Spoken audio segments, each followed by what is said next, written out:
Hello. Hello. हाँ माँ, मैं आपको याद ही कर रही थी और देखिए आपकी कॉल ही आ गई। बेटा, होली आने वाली है तो मैंने सोचा तुझे बुला ही लूँ अपने घर। कुछ सामान भी देना था तुझे होली का।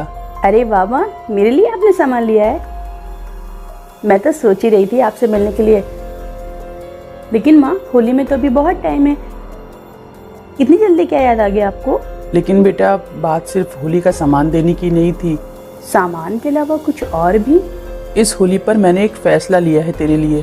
माँ, आप ऐसा क्यों बोल रही हो? मेरा मन घबरा रहा है। सब ठीक तो है ना वहाँ? सब बताऊंगी तुझे बेटा, बस एक बार तू घर आ जा। अब पता नहीं तुझे मेरा फैसला कैसा लगेगा, बस तू आ जा। ठीक है माँ, मैं शाम को ही आती हूँ आपके पास।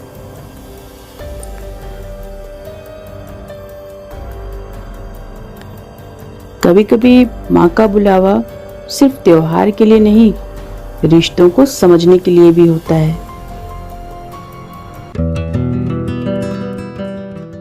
लो माँ, आ गई आपकी बेटी। आ गई बेटा? जरा मुझे दिखाइए तो सामान। आपने क्या क्या सामान लिया है मेरे लिए? ये देख। अरे वाह माँ, इस सूट की प्रिंट तो बहुत सुंदर है। मैंने सब तेरी पसंद का सामान खरीदा है। माँ, क्या जरूरत है आपको ये सब देने लेने की? ये मेरे दामाद जी के कपड़े हैं, पसंद आए तुझे? हाँ माँ, बहुत अच्छी शर्ट है आपके दामाद के लिए। ये तेरी सास की साड़ी है। सासू माँ के लिए? देख ले बेटा। बहुत अच्छी साड़ी है मम्मी। और ये मेरी बिटिया के लिए। अरे वाह मम्मी, आपने तो ये बहुत कुछ खरीद लिया मेरे लिए और मेरे ससुराल वालों के लिए। और ये देख। अरे वाह, ये गणपति जी तो बहुत प्यारे हैं। मैं इन्हें अपने ड्राइंग रूम में लगाऊंगी। सब सामान तेरे हिसाब से मंगवाया है मैंने। लेकिन बेटा, मैंने आज तुझे सिर्फ होली का सामान देने के लिए नहीं बुलाया है। सिर्फ होली का सामान देने के लिए नहीं बुलाई थी? तो फिर किस लिए बुलाई थी मम्मी? फोन पे भी आप मुझसे कुछ अजीब सी बात कर रही थी। क्या हुआ मम्मी, आप किसी बात को लेकर के परेशान हैं क्या? बेटा, कल तेरी सास का फोन आया था मेरे पास। मेरी सास का फोन आपके पास? क्या कहा उन्होंने? तेरी सास ने मुझसे कहा कि इस बार अपनी बेटी को होली पर खाली हाथ नहीं भेजिएगा, वरना क्या मम्मी? आप तो मुझे हर साल होली का सामान देती हो और इसी तरीके से, फिर उनको इस बार फोन करने की क्या जरूरत थी? वही तो बेटा, तेरी सास कह रही थी बेटा कि इस बार होली का सामान थोड़ा अच्छा भिजवाइएगा आप। पिछली बार आपका सामान घर में किसी को भी पसंद नहीं आया था, लोगों ने बहुत सी बातें बनाई, तो इस बार थोड़ा अच्छा सामान भेजिएगा, वरना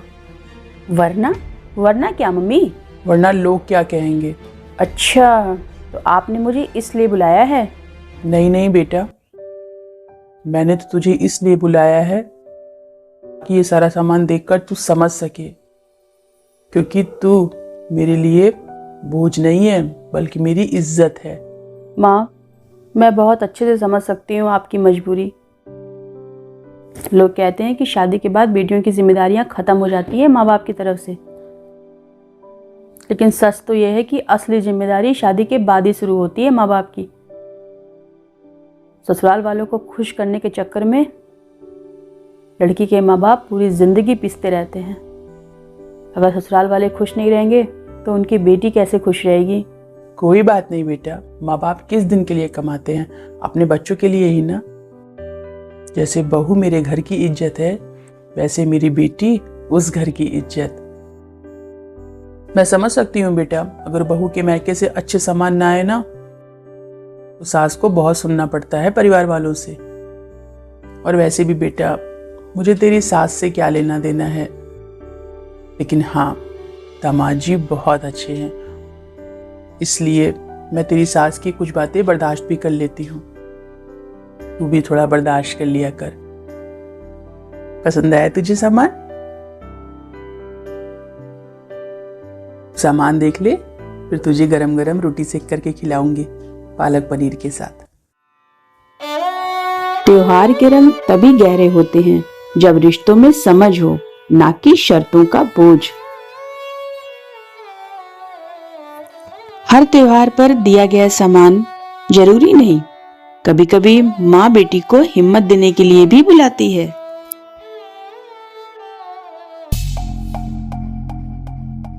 मम्मी जी, मेरी माँ ने जो होली का सामान दिया है आप देखेंगी? हाँ हाँ बिल्कुल दिखा।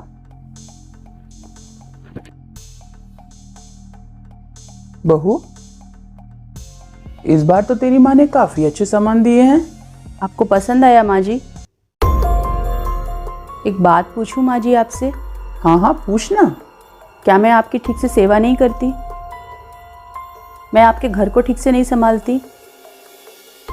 क्या मैं अच्छी बहू नहीं हूं माँ जी? अगर आज मेरी मम्मी होली के मौके पर आपको ये सब सामान न भिजवाती तो क्या मैं आपके घर की बहू नहीं कहलाती? अरे बात वो नहीं है बहू। कैसी बात नहीं है मम्मी जी? आपने मेरी मम्मी को फोन करके उनसे ये सब सामान मंगवाया है और ये भी कहा है कि पिछला सामान अच्छा नहीं था। रस्म रिवाज नाम की भी कोई चीज होती है, इसलिए मैंने तेरी माँ से कहा था। आपको बहुत अच्छे से मालूम है माँ जी, मेरे पापा रिटायर हो चुके हैं, भाई को अभी तक जॉब नहीं मिली है। मेरी मम्मी का घर कैसे चलता है ये सिर्फ मम्मी ही जानती है या फिर मैं जानती हूँ, और उस पर से ये सब खर्चे फिर भी वो अपने से अच्छा करने की कोशिश करती हैं। और माँ जी एक बात बता दूँ, रस्में तब अच्छी लगती हैं जब रिश्तों में प्यार हो। जब डर से रिश्ते बनाए जाए ना, या दिखावे के लिए, तो फिर वो रस्में नहीं होती, वो सिर्फ बोझ बन जाती हैं। मेरी माँ ने मुझे सामान से ज़्यादा संस्कार दिए हैं। माँ जी, मैं चाहती हूँ इस ससुराल में मेरी पहचान मेरी माँ के दिए हुए अच्छे संस्कार की वजह से हो, ना कि उनके भेजे गए सामानों की वजह से। इस बार तो आपने मेरी माँ से कह दिया। प्लीज़ माँ जी, मैं आपके हाथ जोड़ती हूँ, आगे से मत कहिएगा।